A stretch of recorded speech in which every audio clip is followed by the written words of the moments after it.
Hello, today I'm going to be providing you with an introductory tutorial on virtual reality development within Unity. Before we get started, I would like to share this slide that we include in all of our workshops at Studio X. This slide represents the fact that we are all learners, and it doesn't matter if you have no experience or lots of experience. This is a place to learn new skills and build community with one another. To start off, we're going to test the Unity project. Connect your headset to your computer, enter Quest Link mode, and then you should be able to run the project and play in your headset. If you are unsure how to connect your headset to your computer, or you just need a refresher, check out the link in the description to watch our tutorial on how to enter Quest Link mode. Once you have your headset connected, you should be able to press play within Unity and the project will run in your headset. Spend a few minutes getting familiar with how the project works and testing out the different things that are within the scene.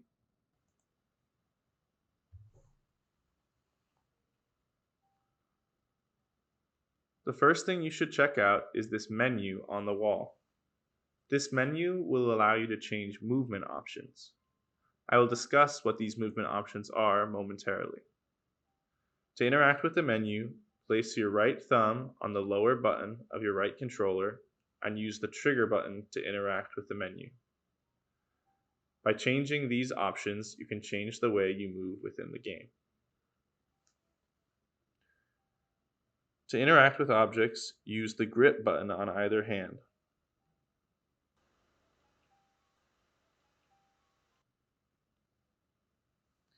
You can also grab objects from afar.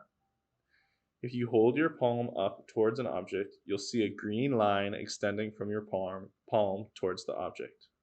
Once you see this green line, pull the right thumbstick down towards you and the object will fly towards you.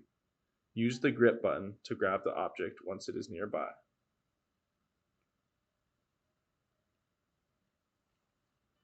Take a few moments to familiarize yourself with this environment. Now that you have had the chance to familiarize yourself with the scene, let's continue on. Before we continue, it's important for us to define some terms. This project is built using the XR Interaction Toolkit. This toolkit is a package that allows for easier creation of XR experiences. It covers things like cross-platform controller input, basic object interaction, haptic feedback, canvases like the menu you interacted with, and the VR camera rig. It's also important to be familiar with what the different buttons are on our controllers. Each controller has a thumbstick, a grip, a trigger button, and an upper and lower button.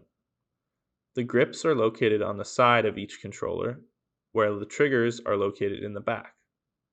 The upper and lower buttons have different names depending on whether you're using the left or right hand. Finally, there's also a menu button / Oculus button on each controller depending on which type you are using. As I mentioned a moment ago, the XR Toolkit provides us with the XR rig.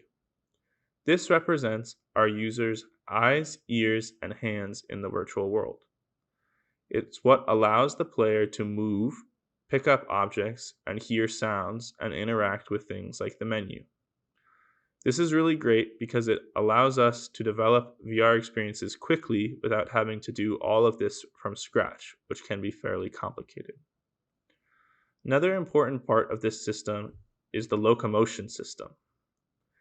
This system allows us to move in our VR project in two different ways. There's continuous movement, which is on by default in the project. Continuous movement is when you move the thumbstick, it will directly move the player without any type of jumping around. It'll be a smooth, continuous movement from one place to another. This is considered to be a more realistic form of movement. However, one negative of this is that it can cause users more motion sickness. The second way you can move within this project is teleportation. Teleportation is where you have some type of line or ray coming out of your controller, and you point it at a different spot from where you are, and you'll be instantly transported from the spot where you currently are to where you are pointing. This is considered to be a less realistic form of movement because you are teleporting through the space. However, it is more comfortable for many users that experience motion sickness. These two forms of movement are very common within VR experiences and games, and it's important to provide both options to have different levels of comfort for users who may be more or less experienced or may experience more or less motion sickness. Another important part of this project are interactors and interactables. Interactors are the objects in the scene that can select or move other objects. In this case, the interactors are your hands. Interactables are the things that are being interacted with, such as things you can grab or the menu.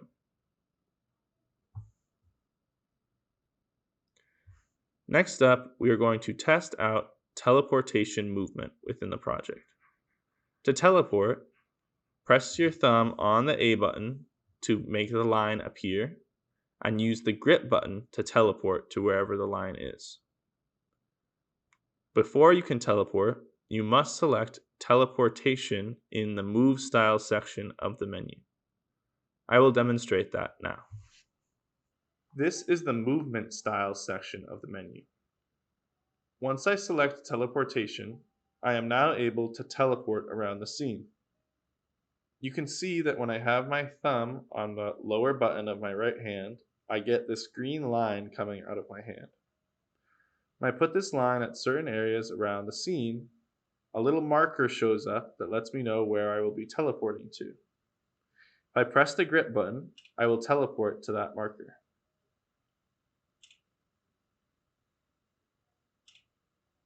Take a moment to practice teleporting now. Next, we are going to create our own teleportation areas. I'm going to do this slide in 2 steps. Watch me do the steps first, then come back and watch this slide if you need to check any information. The first thing I'm going to do is I'm going to add a plane and scale it down to a reasonable size.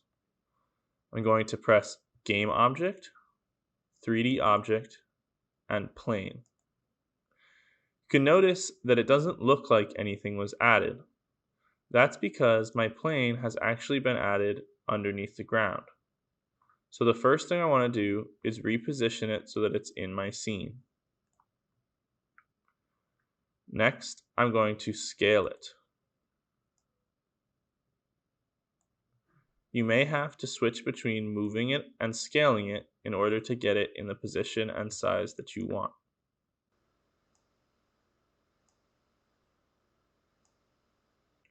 Now that I have my plane in the right size and position, I'm going to add a component. To add a component, you're going to go to the bottom of your inspector window and you're going to click Add Component. The component that I want to add is called a teleportation area. So I will search for that now. You can see here it is, teleportation area, and I'll click to add this component. Let's return to our instructions to see what we need to do next. Now that we have added a teleportation area component, we need to assign an interaction manager and a teleportation provider and set the interaction layer mask to raycast only. Let's go back to Unity now. So first, I will make sure that my interaction manager has been assigned. Next, I'm going to assign a teleportation provider. The teleportation provider comes from our XR rig. So I'm going to go over to where it says XR stuff, and I'm going to click this little drop down arrow. I'm going to click where it says locomotion system, and you can see here that there's a teleportation provider component on this game object. So I'm going to click on my plane once again, and I'm going to click and drag the locomotion system over to my teleportation provider. Finally, we need to change our interaction layer mask. Here we can see that it's set to default. I'm going to click this menu and instead select Raycast. An important thing to note is that when I selected Raycast, it also kept default on. We want it to be on Raycast only, so I'm going to unselect default. Now it says Raycast. If your component looks like this, you should be ready to teleport to the new teleportation area. Before testing, let's save our project.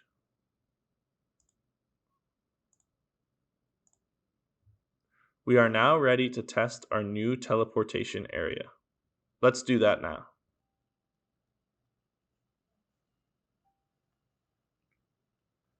Once we have selected teleportation in our movement style, we can test out our new teleportation area. I'm going to make my line appear, point at the area, and press grip button to teleport. You can see that I am now able to teleport to this plane. If you want to create more teleportation areas, you can repeat this process to add more in your scene. The next thing that we're going to do is make an object interactable. In order for an object to be interactable, the object needs to have three components. It needs to have a collider, it needs to have a rigid body, and it needs to have an XR offset grabbable component.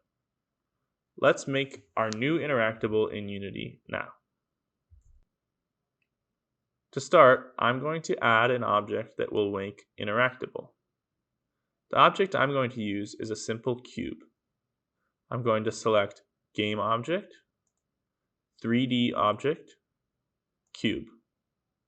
Again, our object has appeared below the ground, so we need to adjust its position and scale to make it usable for our project.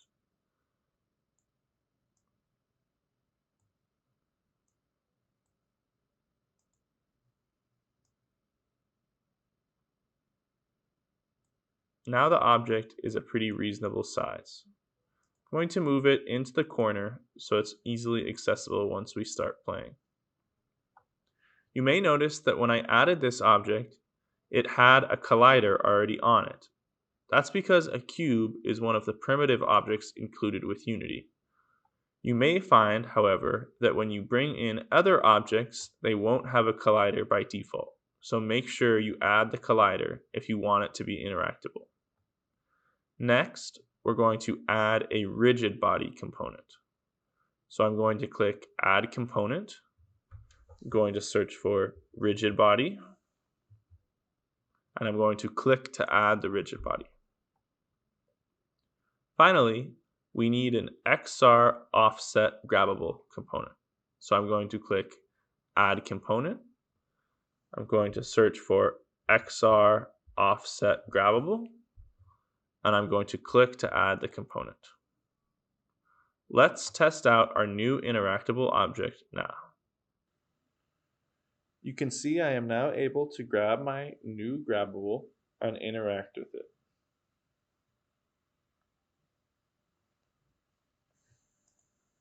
If you are interested in making the grabbable only be grabbed by a specific spot, try experimenting with the attach transform. That will allow you to make the grabbable only be grabbed in specific locations, similarly to how the tennis racket works. You can see that the tennis racket has something called an attach. This means that whenever you grab that object, it'll be grabbed at that specific location. You can use that in the attach transform field. Next up, we're going to make a new interactable object that is not created from one of the primitive objects included in Unity, like a sphere or a cube. we're going to use a 3D model that comes from the Unity Asset Store. The Unity Asset Store has many free models you can use in your projects. I already have a model imported into this project that I'm going to use to demonstrate. But if you want to find something new, check out the Unity Asset Store. For this demonstration, I'm going to use a model of a can. Here I'm going to go and I'm going to find a prefab. And I'm going to click on one of these cans. You may notice that this can has a pink material on it. And when I pull it into the scene, it's the same. This is not what we want. So the first thing we need to do is convert the material. I'm going to find where it shows the material. I'm going to click on these 3 little dots and I'm going to say select material. Next, I'm going to click on the material. I'm going to go to edit. I'm going to click on render pipeline, universal render pipeline, and I'm going to say upgrade selected materials to universal render pipeline materials. Now the material is no longer pink. On this can prefab, you can see that it already has a collider. However, this is using a mesh collider. We are also going to add a rigid body component. And rigid body components can only work with mesh colliders if the mesh colliders are convex. A convex mesh collider means that there are no inward pointing faces. So for example, if you were to use a donut shape, a convex mesh collider would completely go over the whole of the donut. It would only be the outer rim. So we're going to click convex. Next, I'm going to add a rigid body component. And then I'm going to add my XR offset grabbable. Now that I have my collider, my rigid body, and my XR offset grabbable, my new custom interactable should be grabbable. As you can see, I'm now able to grab my can and interact with it in my game. Now that we've created our teleportation areas and have created our custom interactables, it's almost time to wrap up this demonstration.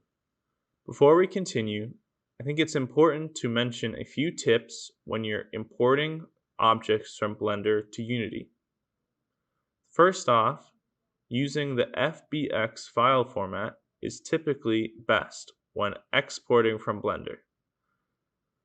Another important thing to keep in mind is that Blender and Unity use different material systems, and your materials may not transfer over seamlessly. You may need to look into baking the materials or other ways to transfer the information as you want them.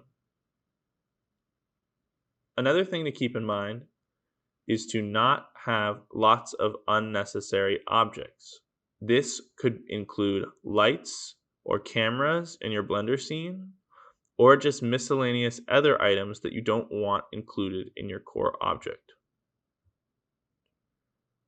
Finally, make sure you save your work in both Unity and Blender frequently, and as an added tip, you can actually save a Blender file in Unity directly, and then continue to make edits to the Blender file, and it will automatically update the object in Unity. Before we wrap up, I want to say that Unity work can be very challenging and that it's important to find joy in the small successes. You can always tackle one problem at a time, and even if you feel overwhelmed, it's important to remember that this is a very complicated piece of software and that we all have to start somewhere. You can always ask questions on the Studio X Discord. You can book office hours with our XR specialists.